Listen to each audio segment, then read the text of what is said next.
Hello everyone, I hope all of you are perfect. आज हम chapter 13 areas and volumes करेंगे। Exercise 13.3 का question number 1 है हमारे पास। A metallic sphere of radius 4.2 centimetre is मेटल and recast into the shape of a cylinder of radius 6 centimetre. Find the height of the cylinder. हमारे पास एक metallic sphere है जिसकी रेडियस 4.2 है। उसको हमने मेल्ट करके रिकास्ट करा है, जिससे हमें एक सिलेंडर हमने फॉर्म करा है जिसकी रेडियस 6 सेंटीमीटर है और हाइट हमें फाइंड आउट करनी है। तो सबसे पहले radius R1 of hemisphere is 4.2 centimetre, radius R2 of cylinder 6 centimetre. Let the height of the cylinder be h. The object form by recasting the hemisphere will be same in the volume. जो हमारा object है दोनों के volume same रहेंगे। तो volume of sphere equals to volume of cylinder 4/3 pi R1 cube equals to pi R square R2 square h। Value put up कर देंगे 4/3 pi 4.2 cube equals to pi 6 square into H हमें निकालना है। पाई 6 square हमारा divide में आ जाएगा। तो 4/3 pi into 4.2 divide by pi into 36 equals to H. Solve करके एच इक्वल्स टू 1.4 का cube, it means 2.74 centimetre. Hence the height of the cylinder so formed will be 2.74 centimetre. Question number 2 है हमारे पास। Metallic spheres of radii 6 centimetre 8 centimetre and 10 centimetre respectively are melted to form a single solid sphere.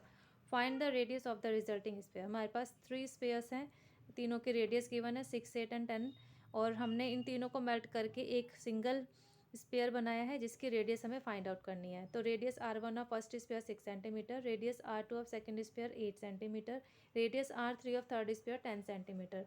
Let the radius of the resulting sphere is r. The object formed by recasting these spheres will be same in the volume as the sum of the volume of these spheres. इन तीनों spheres का जो volume होगा वो हमारे resulting volume के equal हो जाएगा। तो 4/3 पाई कॉमन आ जाएगा। R1 cube plus R2 cube plus R3 cube equals to 4/3 pi R cube.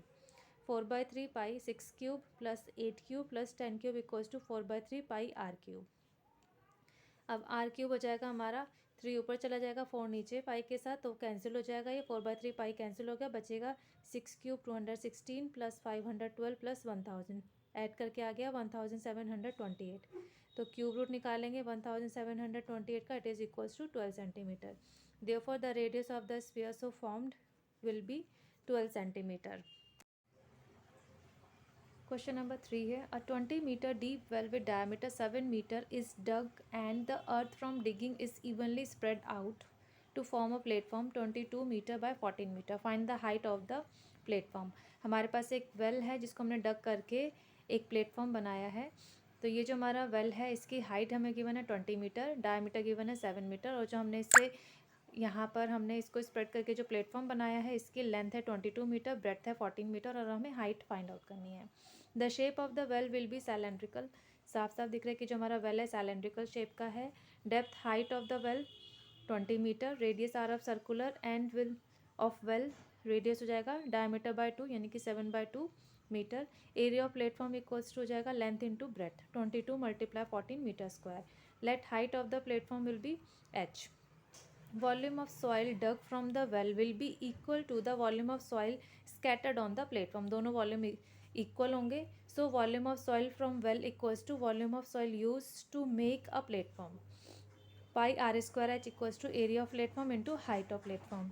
पाई 7/2 का square into 20, area of platform 22 into 14 into H. H equals to हो जाएगा 22/14 डिवाइड में आ जाएगा। तो पाई की वैल्यू रख दी 49/4 इंटू 20/22 इंटू 14। ओवरऑल सॉल्व करके आ गया 5/2 metre equals to 2.5 metre. Therefore the height of such platform will be 2.5 metre. Question number 4 है। A well of diameter 3 metre is dug 14 metre deep. एक हमारे पास वेल है, डायमीटर 3 मीटर है और 14 मीटर उसकी डेप्थ है यानी कि हाइट गिवन है। The earth taken out of it has been spread evenly all around it and the shape of the circular ring of with 4 metre to form an embankment. इससे हमने एक embankment form करा है। Find the height of the embankment, जिसकी एक circular ring है जिसकी width है 4 मीटर, और हमें बतानी है हाइट ऑफ द एम्बैंकमेंट। तो the sphere of the well being भी सैलेंड्रिकल, जो हमारी शेप है वेल की वो हमारी सैलेंड्रिकल शेप है। डेप्थ यानी कि H of well equals to हमारा है 14 मीटर, और radius R1 of circular end of the well is 3/2 metre. Width of embankment given है 4 meter. Embankment will be in a cylindrical shape having outer radius यानी कि R2. 3/2 हमारा inner है और 4 हमारा आउटर है. दोनों को ऐड, 4 हमारी विड्थ है, दोनों को ऐड करके हमारी आउटर रेडियस आ जाएगी जिसे हम R2 लेंगे 11/2 मीटर और इनर रेडियस है यानी कि R1 3/2 मीटर. हमने लेट करा height of the embankment H2. Volume of soil dug from the well equals to volume of earth use to form an embankment. तो pi R1 square H1 equals to pi R2 square minus R1 square into H2. Pi 3/2 का square into 14 पाई 11/2 का square minus 3/2 का square into H. पाई से pi cancel हो जाएगा. 9/4 into 14. इसको solve करके हमारा आ जाएगा 121 माइनस 9 करके 112/4 इंटू H. H इक्वल्स हो जाएगा 4 मल्टीप्लाई में 112 नीचे 9 into 14 into 4 divide by 4 into 112. Solve करके आ गया 9/8. It means 1.125 metre. Therefore the height of the embankment will be 1.125 metre. That's all for today. Hope आपको एक क्वेश्चन समझ में आ गए होंगे. If you like this video please share it, like it and subscribe my channel for watching my latest video. Thank you students. Have a nice day. Bye bye.